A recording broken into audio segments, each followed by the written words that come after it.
Hello, everybody, and welcome back to our writerly conversations. It's February, and we are talking about Black new releases we're excited about. So before I get ahead of myself, I'm Britt. This is my channel, Brittwriterly. It's a book and author where we're talking about the intersections of literature and culture. If that sounds interesting to you, definitely look around at some videos. If you like what you see, like it with a thumbs up. And if you really like what you see, you hit that big red button, and we can be internet friends. So Writerly Conversations is a collaboration that I do with my lovely co-host Shay, and I will let her now introduce herself. What? Introduce herself. What?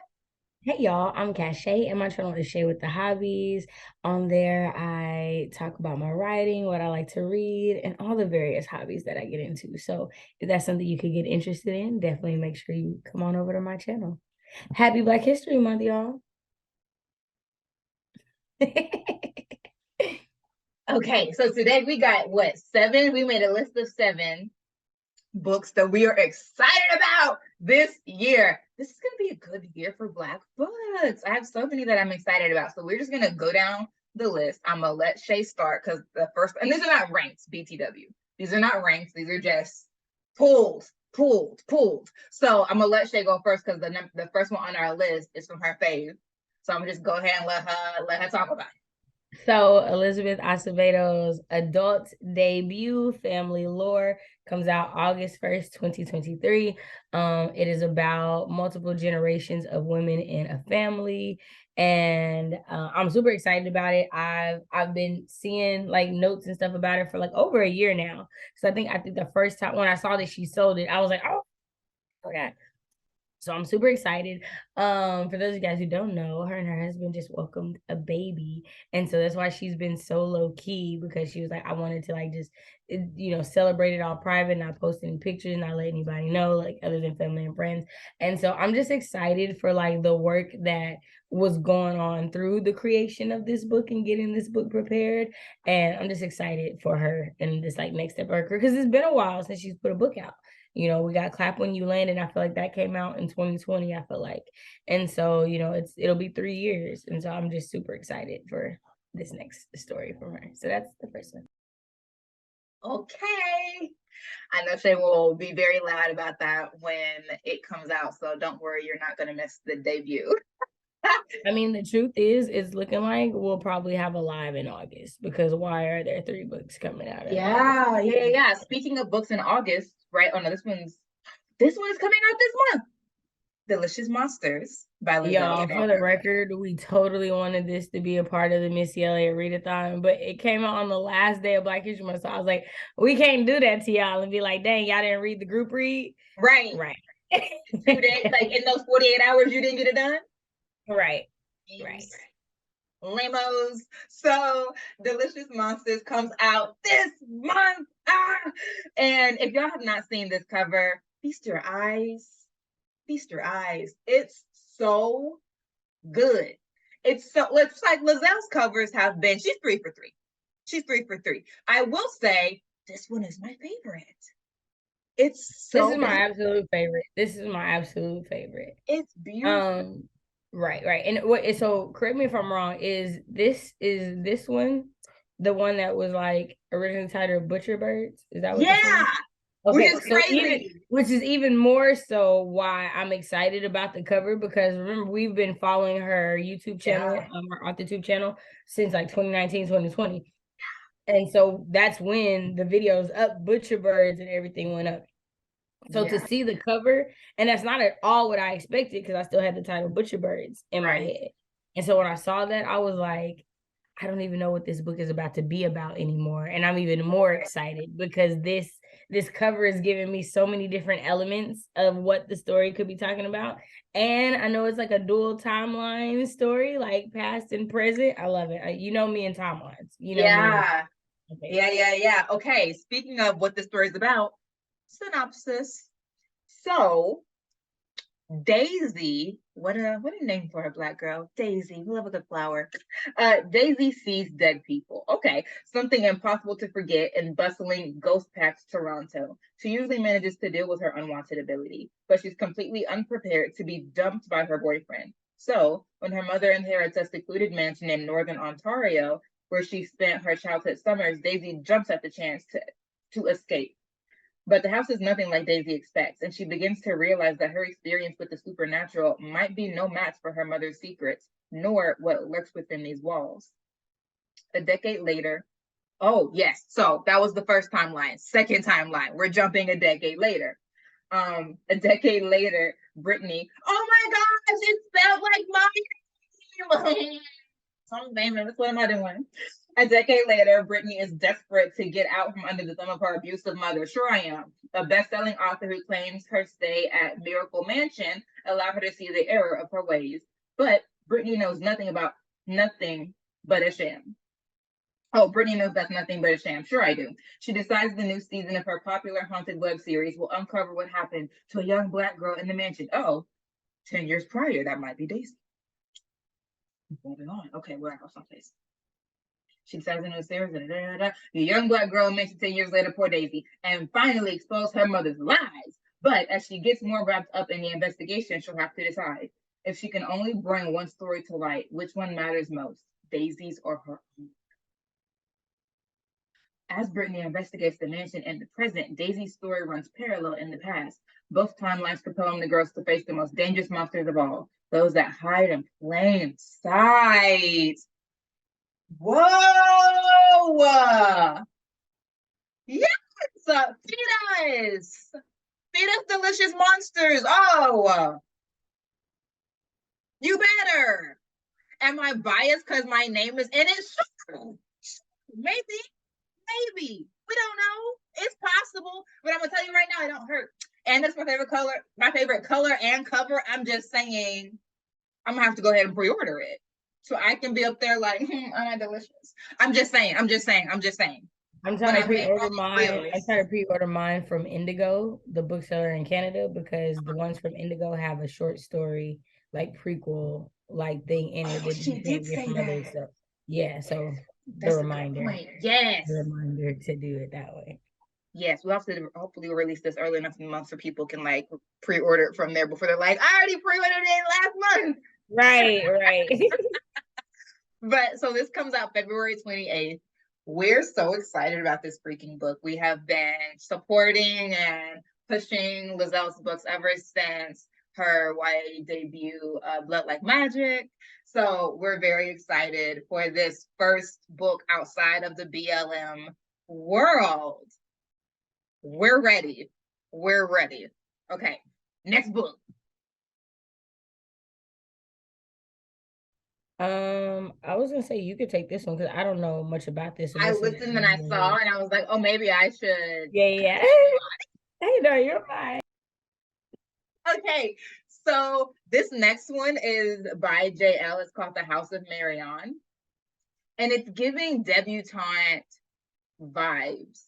I'm gonna try to pull it up. I mean, I'm definitely gonna grab the cover for y'all. As of now, the cover has not been decided. Like when we're recording this, the cover hasn't been decided. She had a thing on YouTube, not on YouTube, on Twitter about like choosing the cover, and I filled it out.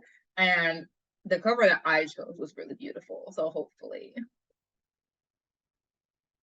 she chooses it, or her publisher chooses it. And if it's out by the time we post this, then I'll make sure to like put it here. But as of now, what she has about the book is that it's a modern day magic-filled Bridgerton with forbidden love and the dark academia flair. So sure. Short, succinct. I'm just here for Black girls with daggers. You know me. So I'm excited for. Here's what I don't know. I don't want to sign triangles. What I because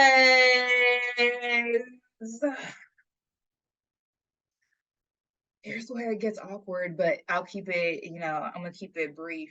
Two things that I hope and that I want it not to be. She's already said it's like hashtag Bridgerton, but I'm just like, I don't watch that show. And I knew I wasn't going to be watching that show when they came out of Shondaland, because Shonda be writing broken Black women. I don't like that. So I'm really hoping that the Bridgerton vibes don't translate into like another society of white people where the black girl is the only black girl in it, because we've had feelings about books that do that before. Yeah. So hopefully this is not another one of those. I mean, I'm definitely gonna read it. Y'all know I love JL, so I'm gonna support it. And I hope it's blackity black black black. Which we know that JL can, because so far she's 3 for 3 on her books being blackity black black black. We got Wings of Ebony, we got Ashes of Gold, we got A Taste of Magic. So we know JL's about the blackity black black. I'm just like question mark at the Bridgerton. Although, we'll see. Right, because neither season of Bridgerton is predominantly black. Right. That's why I'm like, we gonna see what part of Bridgerton she's referring to. If it's like the balls and the debutantes, or I heard someone say the hueless people. I screamed. My favorite is 8.5 by 11. Girl.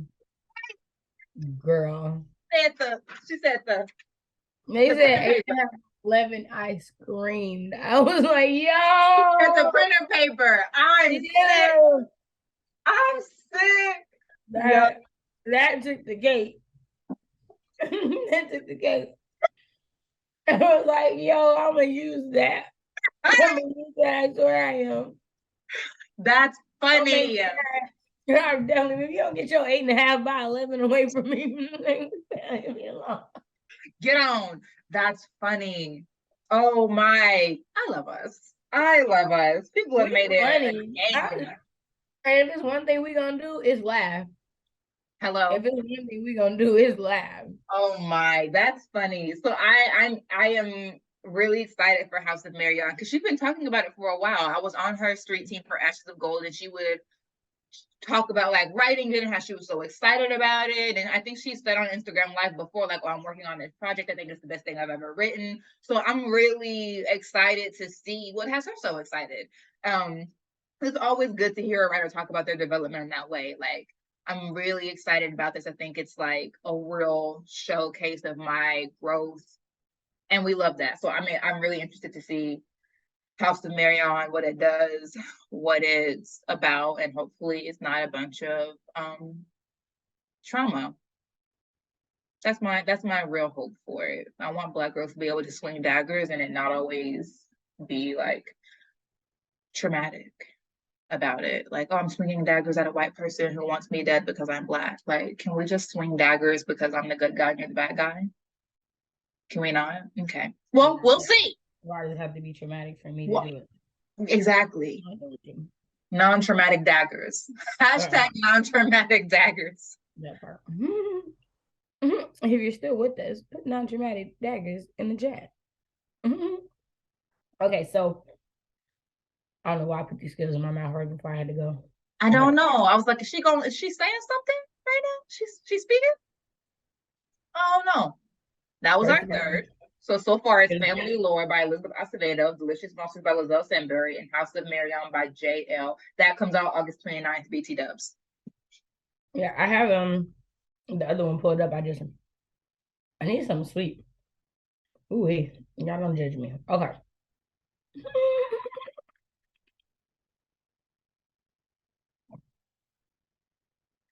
Number 4 is The Dark Place by Brittany S. Lewis. Her debut novel, The Undead Truth of Us, came out on August 9th of 2022. This one comes out 364 days later on August 8th, 2023. And so it's called The Dark Place, and this is the description. You can only hide from your nightmares for so long, is the tagline. 17-year-old Hailey Williams didn't ask to disappear, but she did disappear.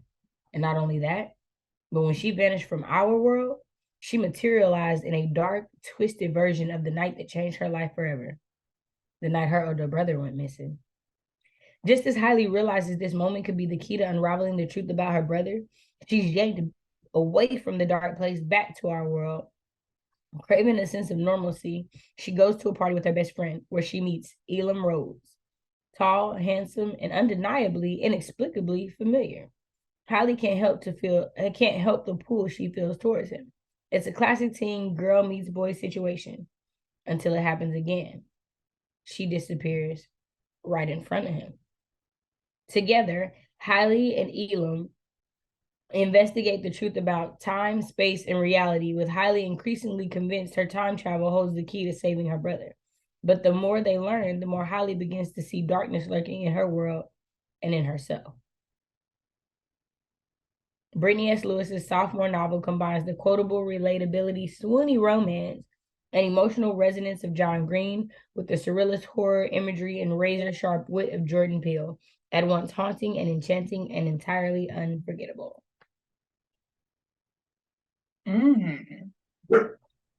Right, Titan.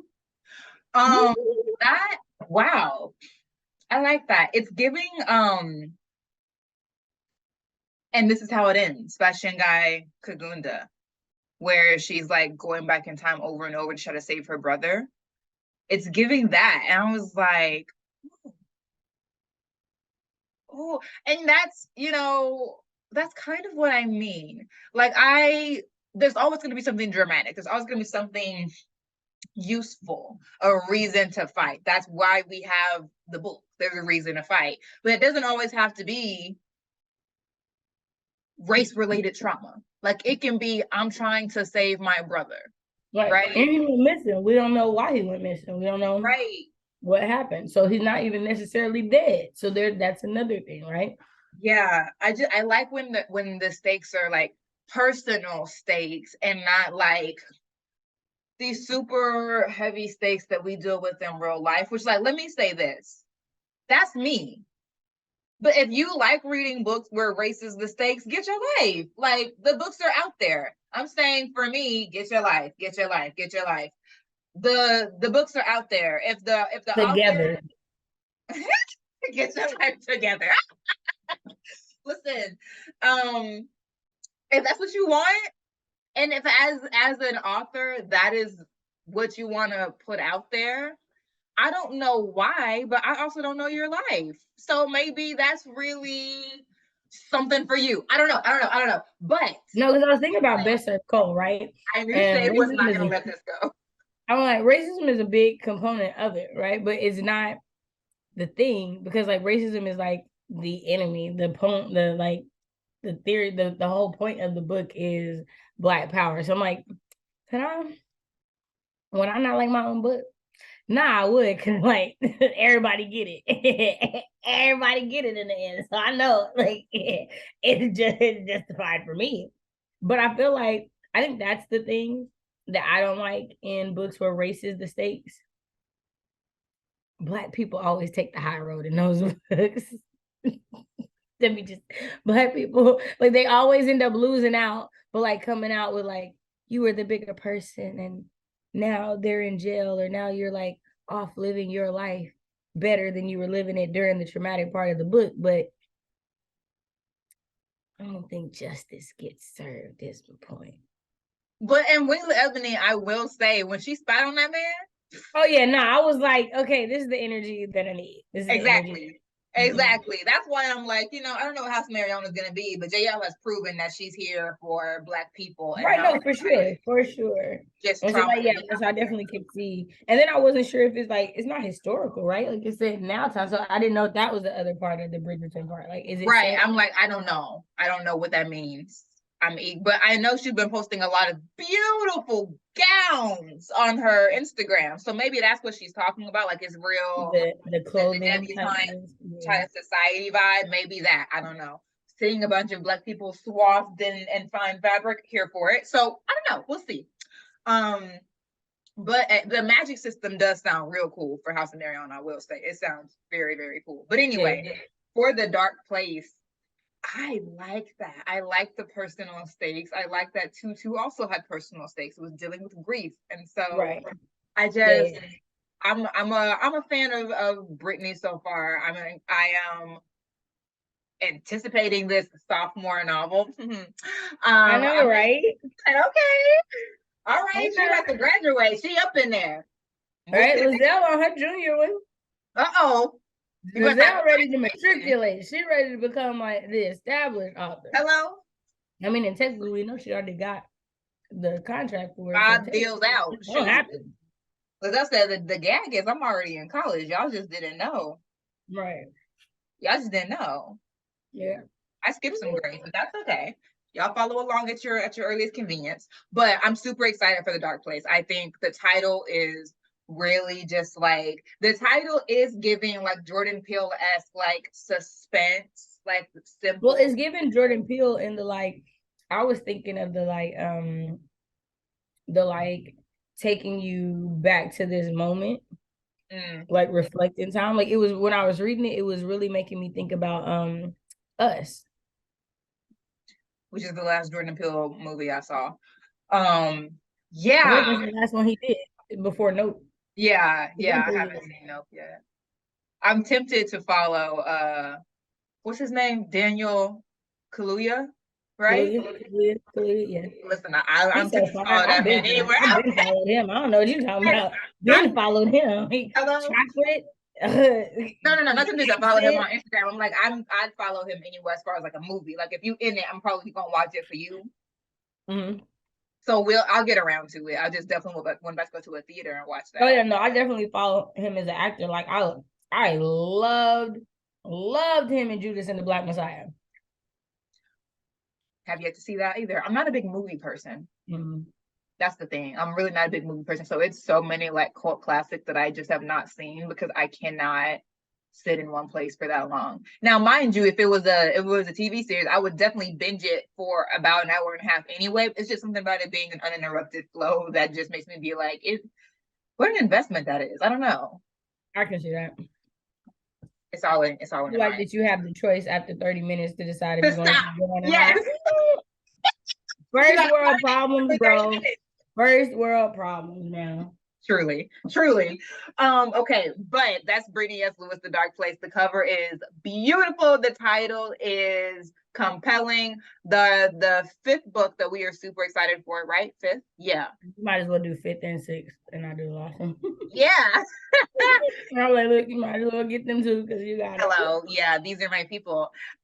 Beast of Prey 3 by Anna Gray. At the time that we're recording this, we don't have a title or a cover yet, but if those are here by February, I will put it over here.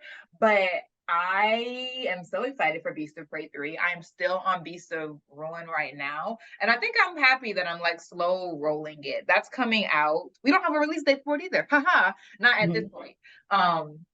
But it would make sense that fall 2023 because that would be around the time that this one, the last two came out. Yeah. So we're a few months out, probably like September or something, right?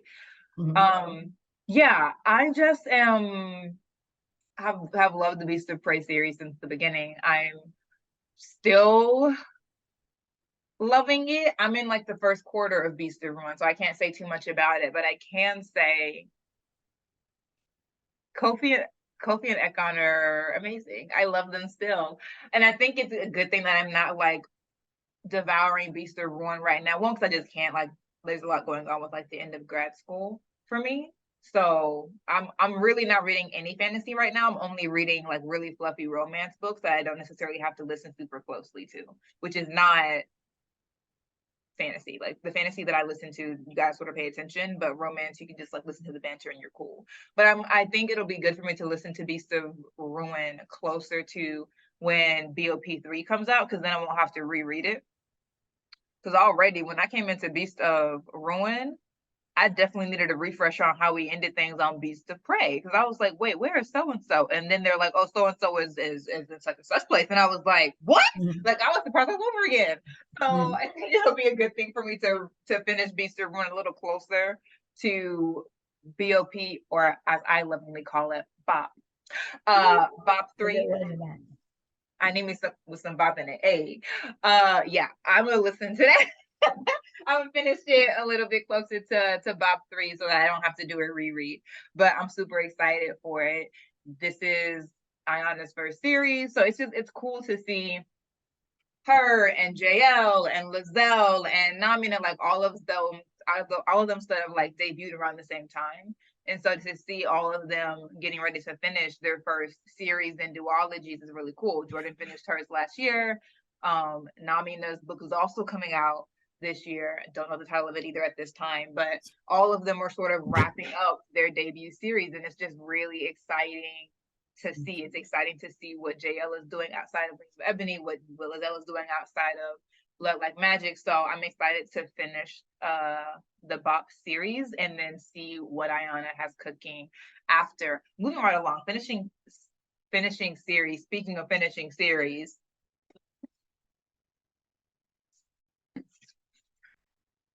I don't know if y'all know. Come here.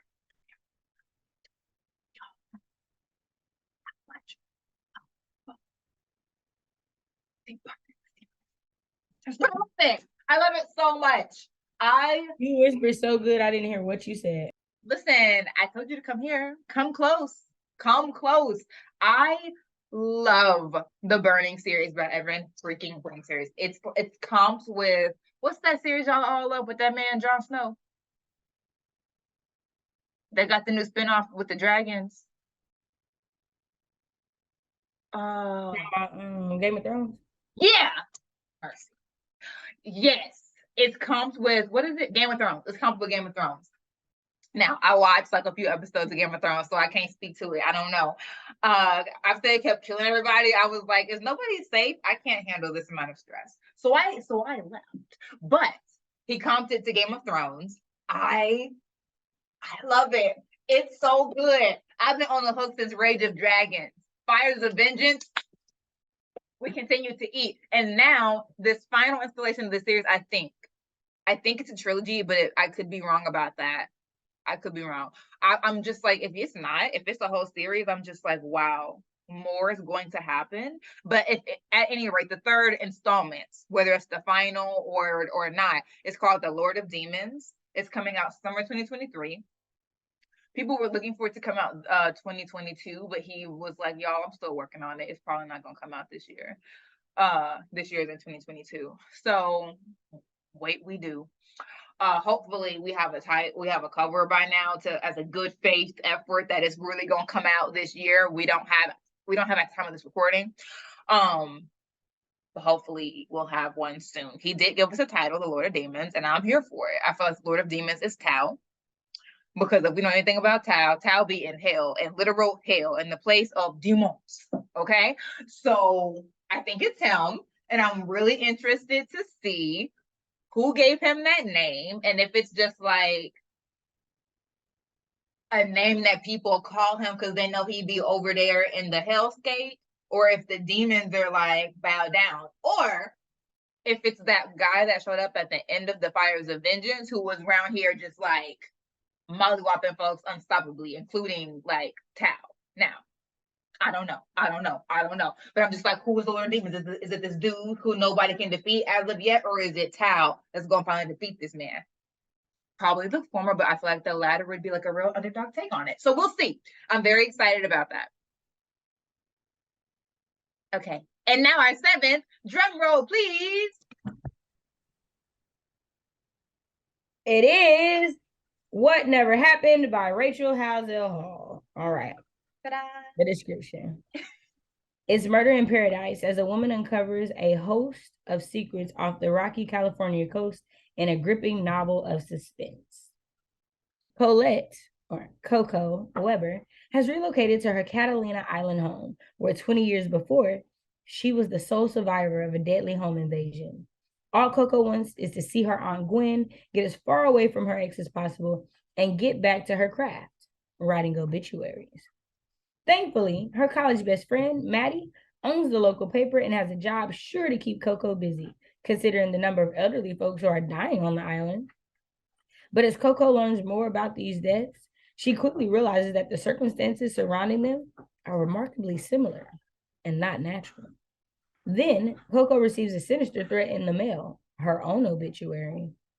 As Coco begins to draw connections between a serial killer's crimes and her own family tragedy, she fears that the secrets on Catalina Island might be too deep to survive because whoever is watching her is hell-bent on finally putting her past to rest. Dum, dum, dum. It comes out July 11th, 2023. And no lie, the synopsis is what made it get on the list. And the cover is gorgeous. The cover is gorgeous. But we're like, oh, let's see what other books, just make sure we like covering, you know, our favorite categories. And we read it and was like, wait. Okay, hold on. All right, we got okay. I'm with it. With it, right. We gonna see. We gonna give it a shot and see what it do. Let no one say that we don't give authors multiple shots. Oh, for sure. Especially if I know that it was like a 3-star read, then I feel like that means that you have potential to be a 4 or 5-star read for me. Over it just time. Might have been a few things that it's like, I just wasn't feeling this about it, right? Yeah. So yeah, definitely, and you know, it's a thriller, so that's my fave. Yeah, we hope. So those are our 7 most anticipated reads for 2023 Black Books Obsing. What are y'all's? What are y'all's most anticipated reads? If we already listed it, then tell us, is it number 1, number 2, number 3 for y'all? Give us your rankings. All good. Thank you so much for joining us for this premiere. Make sure you smash that like button if you're watching on the replay. Also smash that like button and tell us what are your most anticipated reads for 2023 Black Books category specialization, up to you. We just want to know because we're correct. Okay, Shay, announcements. Only thing I was going to say is, you know, thank you guys for those who are participating in the Miss LA Readathon going on right now. And if you're not, definitely check the link in the description box so you can, you know, be a part of the Storygraph Challenge. You can see the video, Britt's announcement video, my announcement video, the other host announcement video, you know, see what we're talking about. So you know what's going on. So that's the only thing.